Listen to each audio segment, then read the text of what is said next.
ये कहानी मैंने ओशो से सुनी है। एडमंड बर्क गिरजाघर गया प्रार्थना करने। तो पादरी ने बोला कि जो परमात्मा पर विश्वास और पूर्ण काम, पूर्ण कर्म, पुण्य कर्म यानी अच्छे कर्म करेगा वह स्वर्ग प्राप्त करेगा। एडमंड बर्क ने पादरी की बात बड़ी ध्यानपूर्वक सुनी और उसने फिर पादरी से पूछा, आपने दो मुख्य बात कही है अभी। पहली मुख्य बात कि परमात्मा पर विश्वास होना चाहिए। दूसरी मुख्य बात कि पुण्य कर्म या अच्छे कर्म करने चाहिए, तभी स्वर्ग को प्राप्त हो सकते हैं। तो मेरा आपसे सवाल ये है कि जो परमात्मा पर विश्वास नहीं करता लेकिन पूर्ण कर्म यानी अच्छे कर्म करता है, क्या वो जा सकता है स्वर्ग? या जो केवल परमात्मा पर विश्वास करता है लेकिन अच्छे कर्म नहीं करता, क्या वो जा सकता है स्वर्ग? या दोनों में से कोई भी, या ना ही परमात्मा पर विश्वास करता है ना ही अच्छे कर्म करता है, वो जा सकता है स्वर्ग? तो ये 3 सवाल करे एडमंड बर्क ने पादरी से। पादरी बड़ा सोच समझ कर बोलने वाला इंसान था। पादरी भी सोच में पड़ गया, विचारने में पड़ गया। तो पादरी ने बोला, मैं कल उत्तर देता हूँ इसका सोच कर। ये सवाल बड़ा पेचीदा है, उत्तर भी बड़ा मुश्किल से होगा अगर होगा भी तो पादरी सोचा। रात हो गई, उस दिन रात हो गई, रात तक भी कुछ ना उत्तर मिला इस सवाल का। फिर पादरी सो गया। सोने में उसको एक सपना आया।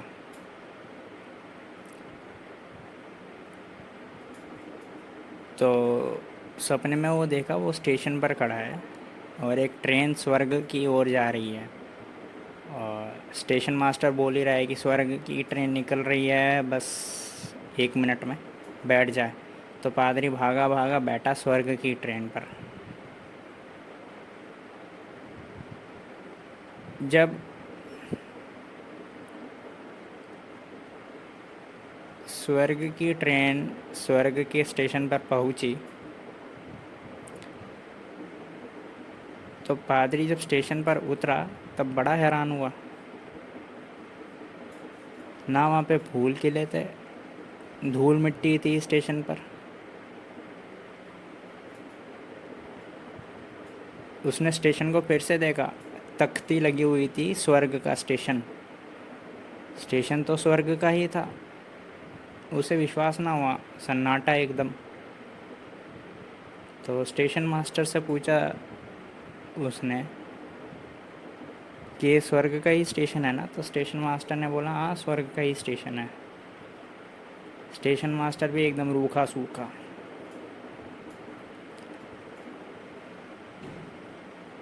एकदम उदासी थी स्वर्ग के स्टेशन पर।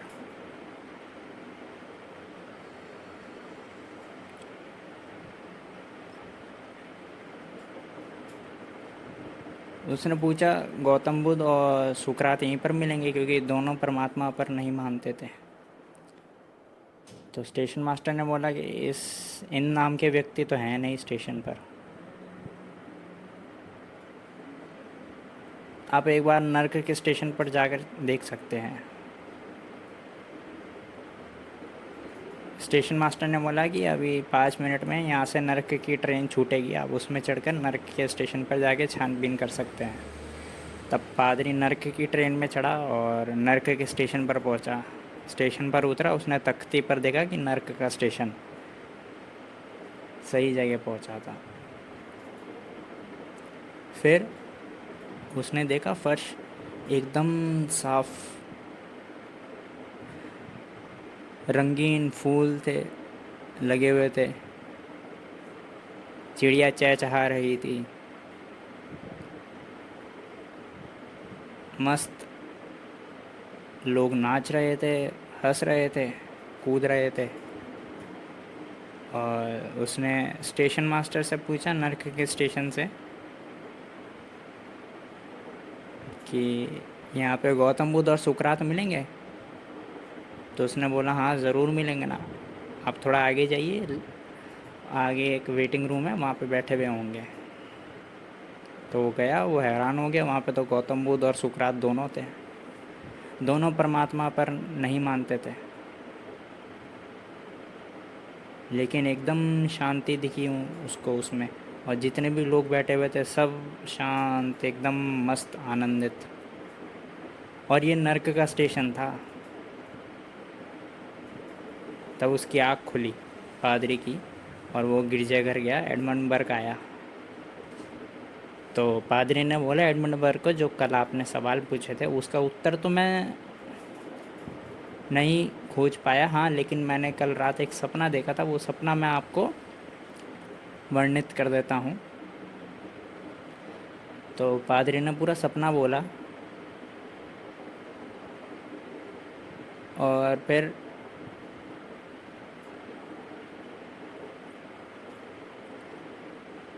ये निष्कर्ष निकलता है कि परमात्मा पर मानो या ना मानो वो फ़र्क नहीं पड़ता।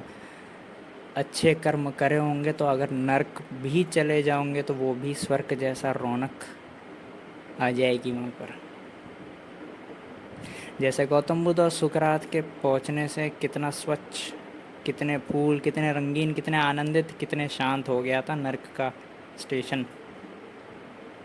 तो अच्छे कर्म करने वाला व्यक्ति जहाँ भी जाएगा वहाँ स्वर्ग आ जाएगा।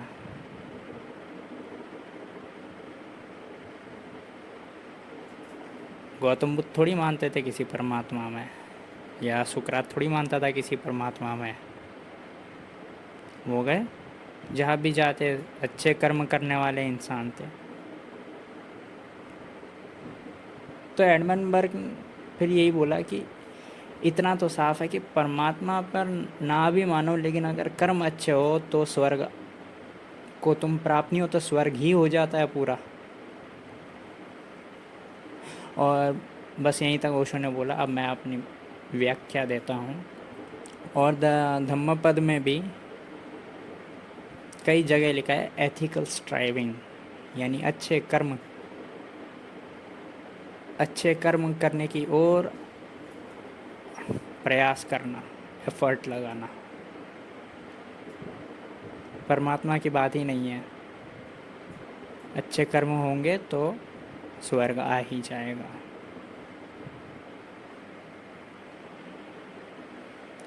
लेकिन दुनिया में उल्टा ही दिखता है। परमात्मा को मानने वाले करोड़ों मिल जाएंगे, कोई उसको अल्लाह के रूप में मानेगा, कोई उसको राम के रूप में मानेगा।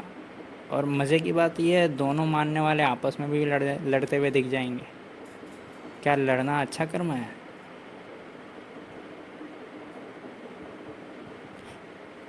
महावीर को भी मानने वाले दिख जाएंगे, लेकिन अच्छे कर्म दिख जाएंगे क्या उनमें से, मानने वालों में? और मैंने बहुत लोग ऐसे भी देखे नास्तिक, जो कुछ मानते ही नहीं,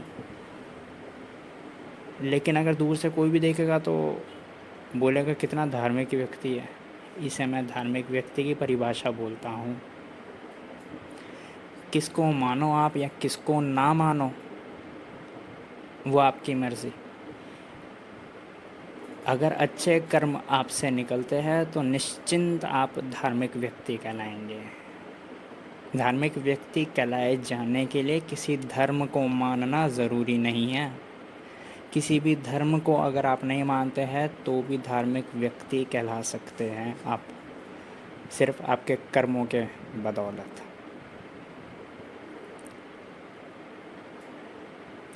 लेकिन दुनिया में धर्म को मानने वाले परमात्मा को मानने वाले मिल जाएंगे और उनके नाम पर इतने पाप कर्म करेंगे जिसका कोई हिसाब नहीं है।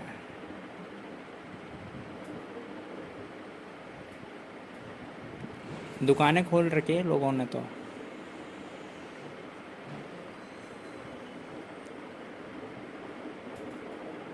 सब्सक्राइब करें अगर ये चलचित्र मददगार साबित हुई हो तो, और शेयर करें यह वीडियो।